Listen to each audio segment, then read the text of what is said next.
Acute angle. দেখো আমরা 3 ধরনের অ্যাঙ্গেল পড়বো এখানে। তো অ্যাকিউট অ্যাঙ্গেল হচ্ছে সূক্ষ্মকোণ। তো অ্যাকিউট অ্যাঙ্গেল বা সূক্ষ্মকোণ কোণগুলো যে অ্যাঙ্গেলের মান 90 ডিগ্রি থেকে কম, সেইগুলো হচ্ছে অ্যাকিউট অ্যাঙ্গেল। এক্সাম্পল যেমন 60 ডিগ্রি, 70 ডিগ্রি, 75 ডিগ্রি, 55, 45, মানে 90 ডিগ্রি থেকে কম হতে হবে, তবেই ওটা সূক্ষ্মকোণ হবে, বুঝলে?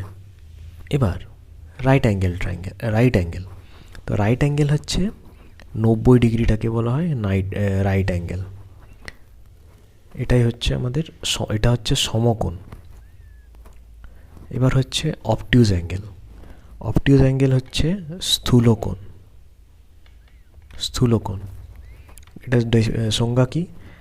যে কোণের মান 90 ডিগ্রি থেকে বেশি কিন্তু 180 ডিগ্রি থেকে কম, মানে 90 আর 180-র মধ্যে যে কোণগুলো থাকবে সেগুলো হচ্ছে অবটিউজ অ্যাঙ্গেল।